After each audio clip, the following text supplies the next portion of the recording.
Muy bien, estamos con Héctor Amichetti, que es secretario general de la Federación Gráfica Bonaerense. Héctor, ¿cómo anda eso?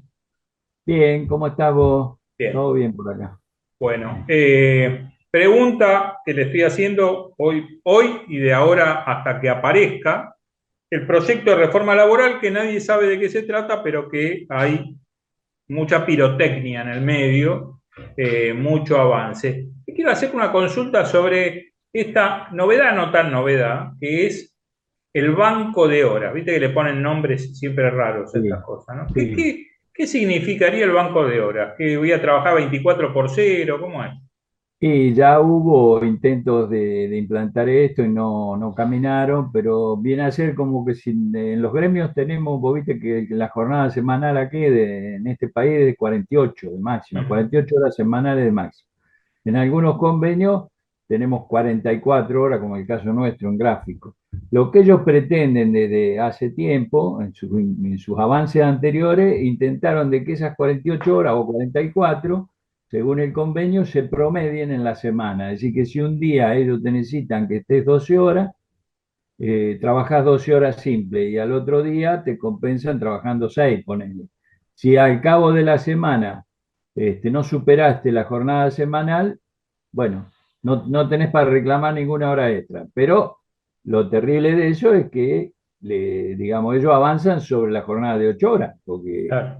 se supone una jornada justa es la de 8 horas. Si ya superás eso, está avasallando esa jornada, ¿no? Sí, a ver, de este lado, del lado de los trabajadores, podemos decir, bueno, disponen de mi libertad. Si un día me dicen, no, mañana tenés que trabajar 12 horas, yo Todo. tendría yo tendría la potestad de decir, no, no trabajo las 12 horas, pues yo trabajo 8 y listo.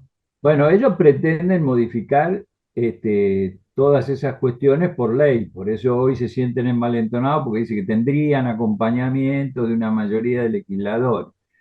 Seguramente lo pretenden hacia adelante, es decir, hacia los trabajadores que sean incorporados a las empresas de aquí en más. Ujú.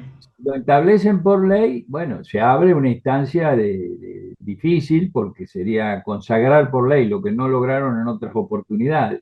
Claro. Todas estas medidas que quieren meter por ley son todas que apuntan a reducir costos laborales, es decir, no Ujú. miran la calidad del trabajo, no miran la cuestión del descanso y lo demás. Lo mismo pasa con las vacaciones, es dividirla en función de la producción de la empresa durante el año y que cada 3 años puedas reclamar Ujú. tomártelas en verano, digamos, pero todo acomodado a la actividad productiva de la empresa.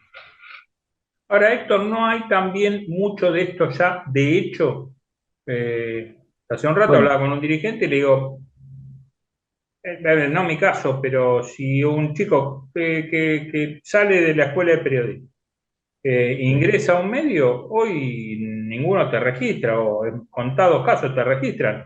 La mayoría termina siendo un monotributista bueno, factura. De hecho, ellos han ido instaurando, y de hecho, también esa es la mayor debilidad que tenemos en este momento, ellos han ido instaurando la informalidad o el trabajo en negro. Ah, Entonces, de hecho, estas cosas existen en una parte importante de los trabajadores. De hecho, también hay empresas que están blanqueadas, tienen formalizados a los trabajadores, pero pagan las horas extras simples, por ejemplo. claro. Eso es muy común. O en lo que pueden ser los aportes a las obras sociales, declaran que el trabajador está trabajando jornada reducida. Eso existe y tiene que ver con esa informalidad que instauraron a partir de una política económica que no logra crecer, no logra Claro. estabilizarse. Por eso el eje de la discusión no puede ser la reforma laboral para resolver el problema del empleo. Tiene que ser la Claro. política económica del gobierno a los efectos de generar condiciones de mayor empleo. Vos Ujú. fíjate que cuando en los 90 implementaron los contratos basura, que le daban todas las facilidades para que contrataran las empresas, una serie de contratos totalmente flexibles, no generaron trabajo. Terminamos en el 2001 con 25% de desocupación. El problema fue el Claro. plan económico. Fue abrir Claro. la economía y que entraran productos de afuera y destruyeran la industria nacional. Ese es el problema de fondo. Ahora me parece que las grandes empresas sí apuestan a que pueda, con el apoyo que pueda tener el gobierno ahora, implementar esto, que no pudieron hacer ni los militares ni pudieron hacer en los 90, digamos, consagrarlos por Ujú. ley. Ahora, fíjate vos que las pymes no les interesa esta lógica. Por ahí Claro. se inclinan más por el tema de frenar los juicios laborales, por ahí, el sector pyme. Pero no les interesa que se destruya el convenio por rama de actividad. Porque yo te doy el ejemplo, en la actividad gráfica, nosotros tenemos en Capital y en Gran Buenos Aires 1000 imprentas. Si vos sacás la negociación centralizada que establece condiciones de trabajo, que establece salario para las 1000 imprentas, Ujú. un piso, vos te imaginás lo que sería entre las propias empresas una competencia desleal, porque cada empresa, Claro. según la relación que tenga, pagaría lo que se le dé la gana, flexibilizaría la jornada como se le dé la gana. Por lo tanto, el sector PYME en general no está de acuerdo con que se destruya el mecanismo de negociación Ujú. que tiene actualmente, porque con los sindicatos siempre se termina acordando. Es Claro. así, se acuerdan los salarios. Es decir, es imposible que un sindicato pueda conseguir más de lo que la actividad está desarrollando. En este momento la limitación nuestra, por ejemplo, es la capacidad ociosa de las empresas. Claro. Vos tenés un 50% de la actividad en la parte industrial, más o menos ese es el promedio, sin actividad, con máquinas paradas, bueno, eso es lo que te limita Ah, discutir un mejor salario. Ahora, en general, el sector que depende del mercado interno, lo que necesita es que mejoren los salarios, que mejoren los ingresos, porque la recesión los envuelve en este ciclo de autodestrucción, te diría yo. claro. Eh, Ahí me parece que haces das un dato clave que es la recesión. Una recesión con ponele, vamos a hacer un promedio, con un 2% de inflación, es una inflación muy alta para un proceso recesivo.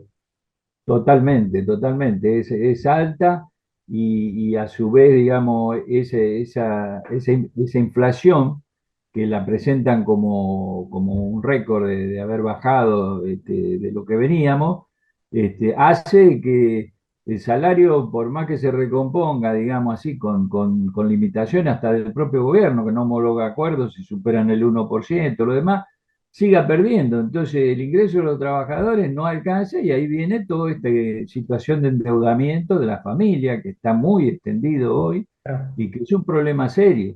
Entonces fíjate vos que la inmensa mayoría de la sociedad, no solo los trabajadores, necesitan otra economía, necesitan, vos fíjate esta lógica de que aunque haya un poquito más de inflación, haya actividad económica claro. y haya mejores salarios y la gente pueda adquirir los productos que Ah. se fabrican. Este es el problema que estamos enfrentando en este momento y es grave. Ujú. ¿Cómo ves al movimiento obrero, más allá de la elección de Sekete, digo, Héctor? ¿Cómo ves al Bueno, movimiento obrero en general ante este avance constante del gobierno de Javier Milei, que ha tenido sus más y sus menos? La CGT ha hecho movilizaciones, se han presentado, han hecho paro, se han presentado muchos recursos en la justicia. De hecho, el capítulo de la reforma laboral de la ley Bases fue paralizado por una acción judicial de la Central Obrera. Pero ¿cómo ves si va a seguir esta metodología o si ves un avance del gobierno y también una alta conflictividad de parte de la CGT o de los propios gremios?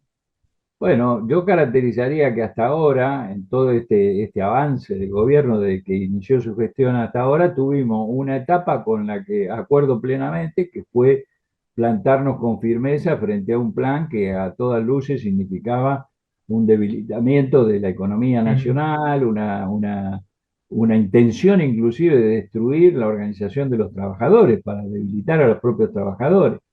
Yo creo que hubo una primera etapa en la que se encaró bien, se encaró en unidad, se plantearon todos estos recursos jurídicos que permitieron frenar, por lo menos en parte, la ofensiva Mm. del gobierno y se hicieron algunas medidas de fuerza. Me parece que se desperdició una oportunidad enorme de desde allí convocar a los demás sectores de la sociedad que en cadena fue golpeando el gobierno, ¿no? Ah. Sectores de la cultura, sectores de la salud, de la educación, sectores de las pymes.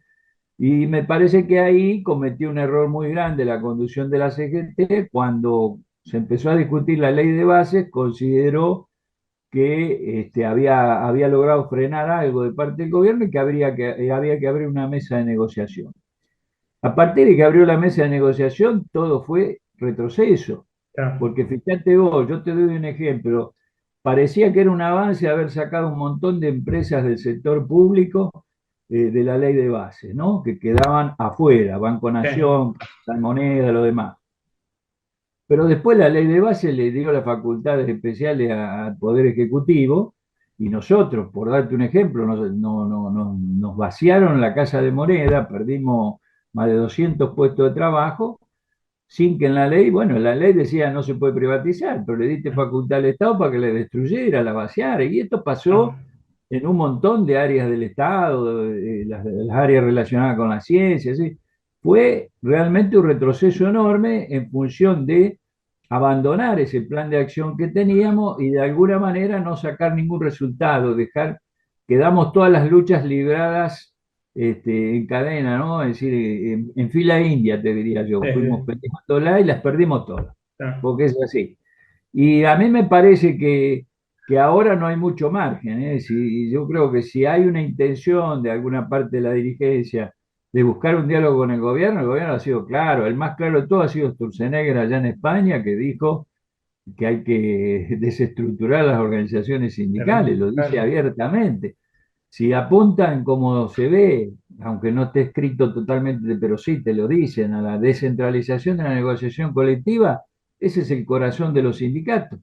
Es decir, claro. sí. Y por lo tanto yo creo que no queda mucho más margen Mm, de que tener retomar ese plan de acción, pensar que la calle es la que históricamente ha desbalanceado a veces las posturas estas más claro. reaccionarias y buscar desde el movimiento trabajador la unidad con todos los sectores nacionales, porque si no Mm, reconstruimos Frente Nacional, me parece que el éxito del neoliberalismo se asienta en la fracción, de la fragmentación de los sectores nacionales. Empezando claro. por la propia clase trabajadora, que tiene un 40% de trabajadores en la informalidad, Ujú, y que si no abarcamos desde el movimiento obrero organizado los intereses de ese sector de los trabajadores, el neoliberalismo juega a un sector informal contra el sector formal, seguro. planteando de que si sacamos los convenios colectivos van a conseguir trabajo. Ujú, Entonces ahí hay un desafío enorme de parte del movimiento obrero organizado, en particular de la CGT, de ser dinámico en unir a todos esos sectores. De lo contrario, me parece que el gobierno encontraría caldo de cultivo, ¿no? En bien. su plan. Héctor, te agradecemos muchísimo la charla con Movilizados. Te mandamos un abrazo enorme. Gracias a vos, a ustedes, un abrazo enorme, Por ¿eh? favor, continuaremos con esta charla. Te mando un abrazo grande.